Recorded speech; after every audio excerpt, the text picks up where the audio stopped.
Milwaukee kişi başına 40 suç oranıyla Amerika'da en çok suç işlenen şehirlerden biri. Bu şehirde kurban olma olasılığınız %25. Her şeye rağmen Milwaukee 2018'de Vogue tarafından Orta Batı'nın en havalı şehri seçildi. Fakat bu 30 sene önce yaşanan vahşeti unutturamadı.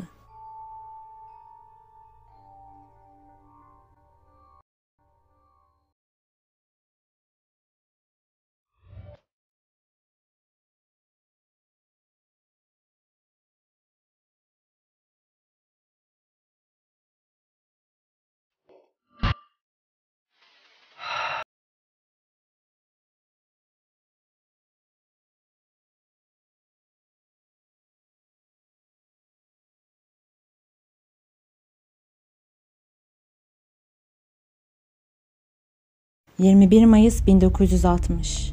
Wisconsin, Batı Alice. 24 yaşındaki genç çift Joyce ve Lionel Dahmer, Amerika tarihine adını yamyam olarak kazıyacak bir seri katil dünyaya getirdiklerinden habersiz ilk çocuklarını kucaklarına almıştı. Jeffrey Lionel Dahmer. Henüz evliliklerinin ilk yılıydı. Baba Lionel o sıralarda Iowa Eyalet Üniversitesi'nde kimya doktorasını yapıyordu. Fakat yıllar sonra insanlar onu başarılı bir kimyager yerine bir seri katilin babası olarak tanıyacaktı. O dönem tek sorun baba Lionel'in yoğun saatler çalışıp kariyerine öncelik vermesi nedeniyle eşiyle oğlunu yalnız bırakmasıydı. Daha sonra bir röportajında oğluyla yeterince ilgilenemediği için bu cinayetlerden kendini de sorumlu tuttuğunu söyleyecekti. Anne Joyce ise teletip makinesi eğitmeniydi. Gayet medeni ve eğitimli insanlardı. Jeffrey'in bebekliğinde anne Joyce doğum sonrası depresyona girdi ve bebeğini emzirmeyi reddetti. Daha sonra antidepresanlar almaya başlayınca emzirmesi yasaklandı. Emzirme anne ile çocuk arasındaki ilk ve en önemli bağı oluşturur. Jeffrey Dahmer öncelikle bundan mahrum kalmıştı. Sürekli enfeksiyonel hastalıklarla mücadele ediyordu. Anne sütü almadığı için bünyesi zayıftı. Henüz 6 yaşına girmişti ki bir fıtık ameliyatı geçirmek zorunda kaldı. Küçük bir çocuk için uzun süre hareketsiz kalmak ve evden dışarı çıkamamak onu içine kapadı. Hala tam olarak anormal bir çocuk imajı vermiyordu. Jeffrey sürekli merak eden, keşfeden, yerinde duramayan kıpır kıpır bir çocuktu. Fakat bir süre sonra Jeffrey daha da duruldu. O neşeli çocuk gitmiş, sosyalleşmekte güçlük çeken, çekingen, kimseye sokulmayan bir çocuk olmuştu. Bu ani ruh değişimini fark eden aile, çareyi oğullarına yavru bir köpek almakta buldu. Frisky aileden biri gibi olmuştu. Jeffrey Frisky'yi çok sevmişti. Aralarındaki dostluk yıllarca sürecekti. 7 yıl sonra çiftin ikinci çocukları oldu. Kardeşin adını Jeffrey koydu. Ona David ismini verdi. Artık 4 kişiydiler. Daha sonra aile Ohio'ya taşındı. Bu sırada Jeffrey artık ilkokula başlamıştı. Aile için her şey normal gibi gözüküyordu. 2 çocuk, başarılı bir kariyer, ortanın üstünde bir yaşam. Yalnız Joyce Dahmer'ın sorunları vardı. Ebeveynlik becerilerini yerine getirmekte güçlük çekiyordu. 2 hamileliği de zor geçmişti. Jeffrey hamileyken reçeteli ilaçlar kullanmıştı. Şimdi de bir doğum sonrası depresyonu yaşıyordu ve ilaçlara geri dönmüştü. Duygusal çöküşteydi. Garip fiziksel semptomlar sergiliyordu. Gününün çoğunu yatakta geçirip çocuklarla ilgilenmediği için baba Lionel ile sık sık kavga ediyorlardı. Daha sonra aile içindeki bu kavgalar Jeffrey'i evden ve aileden uzaklaştıracak, onu tamamen kendi içine kapayacaktı. Sort of lived in my own little fantasy world when things got too heated in the household. It was just my own little world where I had control. Jeffrey Dahmer 10 yaşındayken anne Joyce hastaneye kaldırıldı ve anksiyete tedavisi gördü. Artık çocuklar da farkındaydı. Anneleri normal değildi. Sürekli sonuca ulaştıramadığı intihar teşebbüsleri oluyordu. Was raised with all the love and care and concern that any child could be raised with, and what happened to him, I don't know. I wish I knew. I'd give anything to know. Bu doğru değildi. Aslında diyebiliriz ki Jeffrey Dahmer'ın bir seri katil olmasında annenin rolü çok yüksekti. Her şeye rağmen anne ve baba çocuklarını seviyordu. Baba Lionel çocuklarının geleceği için çalışıyor, birikim yapıyor. Anne ise tüm sinir nöbetlerine rağmen Jeffrey ve David'e asla kötü davranmıyordu. Kısaca diğer seri katillere göre Jeffrey'in aile içi yaşadığı büyük bir travmatik olay yoktu. Tek sorun ilgisizlikti. Evde Jeffrey'e bile çok fazla gösterilmeyen ilgi Jeffrey'den küçük kardeş David'e geçmişti. Jeffrey'i kendi haline bırakmışlardı. Bu da onun içinde anlamlandıramadığı dürtüleri keşfetmesini sağladı. Hatta 1. sınıf öğretmeni bile ondaki tuhaflığı fark etti ve karnesine ihmal edildiğini hisseden çekingen bir çocuk diye not düştü. Anne ve baba bu notu okudu mu bilinmez. Neredeyse 10 yaşına gelmişti ki hayvan ölülerine karşı ilgi duymaya başladı. Arkadaşlarına da sık sık bu ilgisinden bahsediyordu. Yol kenarında bulduğu ölü hayvanları toplayıp kendi yaptığı hayvan mezarlığına gömüyordu. Öncesinde karnını yarıp içini inceliyor, kemiklerinden koleksiyon yapıyordu. Bu ilgisinin lisede biyoloji dersinde başladığını ve sadece merak ettiği için ölü hayvanları kesip organlarını incelediğini verdiği bir röportajda anlatmıştı. 9th grade, in biology class, we had the usual dissection of fetal pigs, and I took the remains of that home and kept the skeleton of it, and I just started branching out, dogs, cats. I suppose it could have turned into a normal hobby like taxidermy, but it didn't. It veered off into this. Çoğu seri katilin ilk kurbanı hayvanlardır. Onların aksine Jeffrey'in ilgisi sadece ölü olan hayvanlara yönelikti. Örneğin kendi evcil hayvanına hiç zarar vermemişti. Köpek dışında bir de akvaryumda balık besliyordu. Tabii bir kavanoz kurbanın üzerine benzin döküp zehirlemesini de es geçmeyelim. Bu onun bilinen ilk ve son canlı hayvan eziyeti olacaktı. O, canlıları acı çektirmekten değil, cesetlerini parçalamaktan hoşlanıyordu. Bu sırada evde gittikçe artan gerilim, Jeffrey ve küçük kardeşini çok huzursuz ediyordu. Anne Joyce ev işleriyle ilgilenmez olmuş, tuhaf obsesif takıntılar edinmişti. Jeffrey ne zaman eve gelse bir kaos ortamıyla karşılaşıyordu. Ne zaman ailesiyle bir şey paylaşmak, onlarla sohbet etmek istese anne babasının kavgasının ortasında kalıyordu. Ergenlik dönemi bu nedenle çalkantılı geçmişti.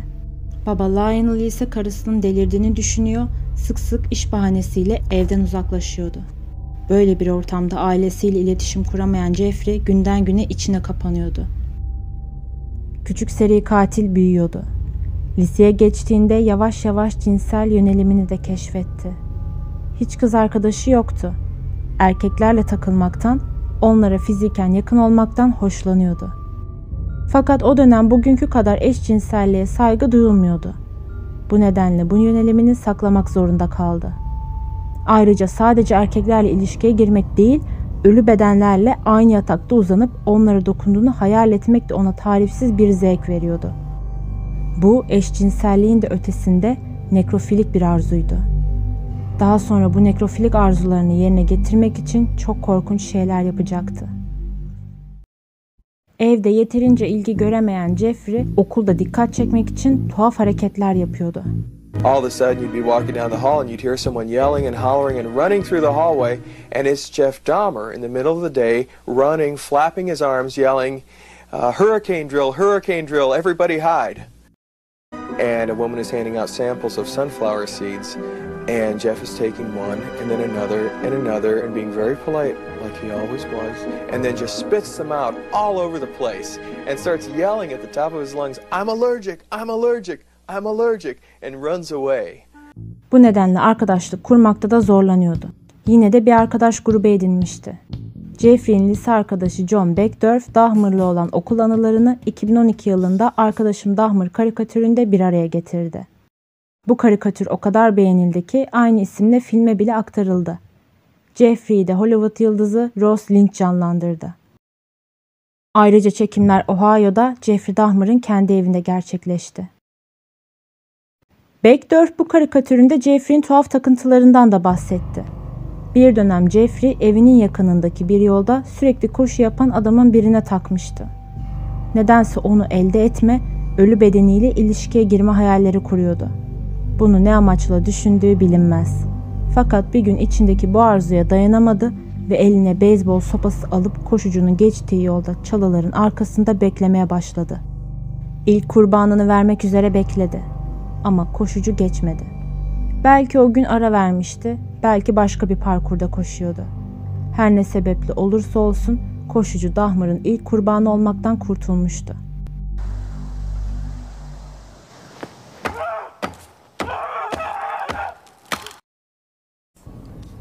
Do you remember at age 14 hiding in the bushes alongside that road, thinking about attacking a jogger?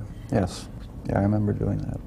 So that's the point at which it shifted from animals to people. Years 14 or 15 in that area. Yeah. Jeffrey Dahmer'ın okuldaki tuhaflıklarından biri de hiçbir okul kulübüne üye olmamasına rağmen grupça çekilen tüm fotoğraflara bir şekilde dahil olmuş olmasıydı.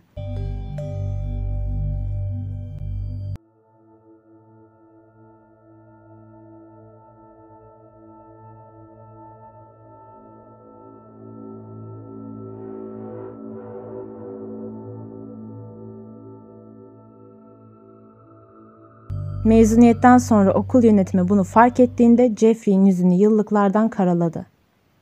Bunu belki de bir yere ait olma duygusunu tatmak için yapmıştı. Belki sadece karikatürde anlatıldığı gibi eğlence amaçlı. Ama bir şekilde bu çocuk tuhaftı. Ve bu korkunç bir canavara dönüşmeden önceki son birkaç senesiydi.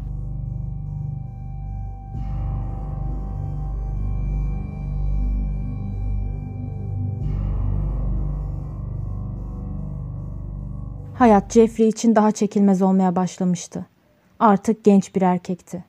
Annesiyle babasının sürekli kavga etmesi, hayal ettiği cinsel fantazileri gerçekleştirememesi, onda uyuşma ve her şeyden uzaklaşma isteği doğurmuştu. Bu nedenle alkole başlamıştı. O kadar çok içiyordu ki artık bağımlılık derecesine gelmişti. Sabah akşam sarhoş geziyordu. Okulda bile kendine engel olamayıp alkol alıyordu. I remember sitting next to him in a first period, I believe, history class, and he had a styrofoam cup of scotch, I believe it was scotch. I remember saying, "Jeff, what is that?" And he threw his head back and he shook it and he said, "It's my medicine." But clearly he was getting drunk at 8 o'clock in the morning. Bu bağımlılık ileride hayatını çok kötü bir şekilde etkileyecekti. Lise son sınıfa geçmişlerdi. Mezuniyet balosu yaklaşmıştı. Herkes baloya gideceği eşini seçmişti. Jeffrey hariç. Okulda manyak bir alkolik olarak tanınıyordu. Bu yüzden hiçbir kıza balo teklifinde bulunamıyordu. Fakat alt sınıflardan biri Cıt'ı gözüne kestirmişti. Bu kız sessiz ve sakin biriydi. Gidip ona teklif etmeye karar verdi. I was 16. I was not allowed to date, especially car dates. This was my very first date. My mother made me go because it was his only senior prom and he wanted to take me and my girlfriend was going. And they more or less talked me into it. They had told me the exact words, a couple hours is not going to kill you. Go ahead and go to the prom with them. He asked me the day before the prom and he came up and said, "Mike said you said you'd go to the prom with me, is that right?" That's exactly how he asked me. He didn't. I knew a week ahead of time, but he was afraid to ask me. He was polite. He did act kind of goofy, but he didn't look like he had a mean bone in his body.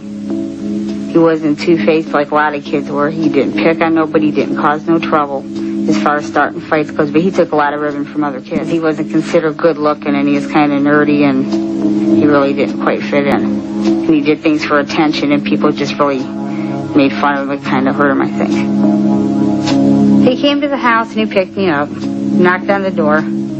My dad right away got to check him out, tell him what time we got to be home and this and that. And my dad still wasn't too enthused about this. He didn't want me dating. Came time to pin the corsage on, and my mother had to do it because he was going so slow because he was afraid he's going to stick me with the pin. I mean, ha. I think he was scared to death to touch me or something, maybe. I don't know. We didn't want to take pictures. My mother like dragged us over there to make us take the pictures. Then after we had dinner, we went over to the prom hall. Well, we were there for a while. He disappeared on me. And I thought he went to the bathroom. Then the time got longer, and I thought, well, geez, he's not in the bathroom, you know. But what the heck happened? After he came back, they wouldn't let him back in because he had gone to McDonald's. Because he was so nervous at dinner, he didn't eat enough. He was still hungry. He had the McDonald's bags to prove it. Show me, here's the cheeseburger wrappers. I saved them so in case, you know, he didn't believe where I was. He did apologize. He felt bad. He was real upset, you know. Yeah, he said he thought, because he thought he embarrassed me. And I said, no, I was fine. You know, stuff happens. And then he took me home. I think the whole night was over by maybe 11 o'clock, 12. Dahmer liseden mezun olmuştu. Henüz 18 yaşındaydı. 1978 Haziran'ından sonra bir daha asla eskisi gibi olamayacaktı. Bu, masum geçireceği son birkaç ayıydı. Yıllarca süren tartışmaların sonunda Lionel ve Joyce Dahmer çifti boşandı. Baba Lionel evden ayrılıp bir motele yerleşti. Yine de oğlunun mezuniyet törenine katıldı ve çocuklarına maddi yardım yapmaya devam etti. Fakat küçük oğlunu hasta bir anneyle bırakmak istemiyordu. Oğullarının psikolojisinin yeterince bozulduğunu düşünüyordu. Buna daha fazla izin vermemek için küçük kardeş David'in velayetini almak istedi. Anne Joyce ise oğlunu vermek istemiyordu. Bu nedenle küçük David'i alıp evi terk etti ve büyük annenin yanına taşındı.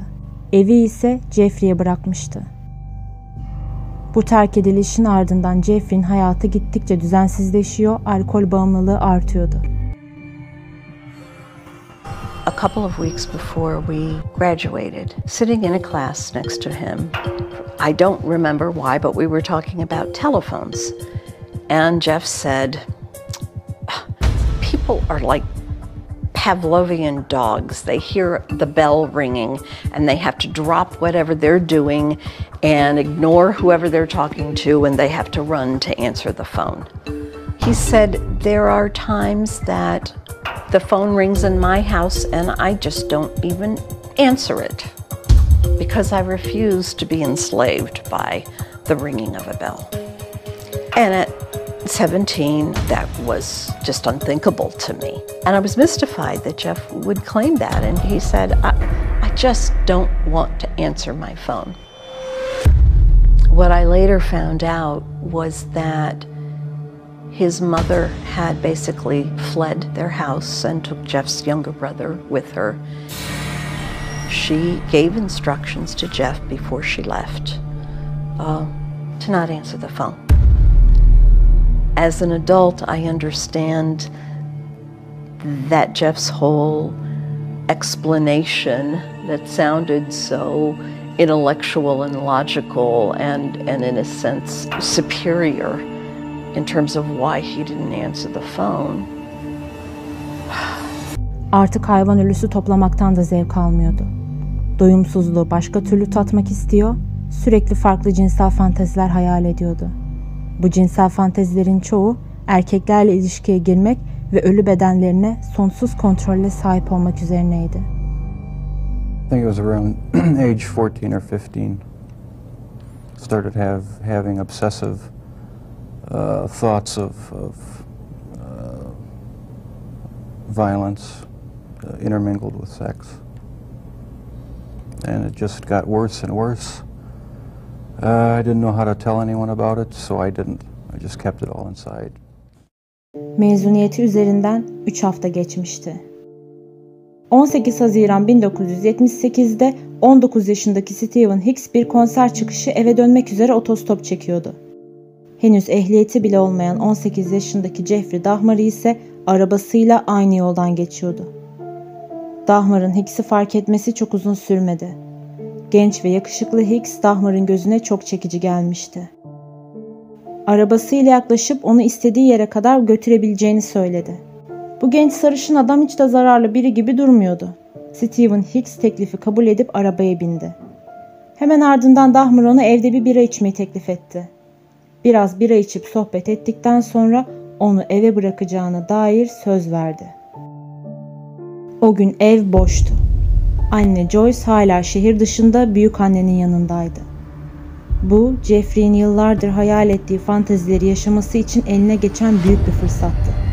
Steven'ın üzerinde bunları uygulamak için onu ikna etmeye çalışacak, ikna olmazsa zorla sahip olacaktı.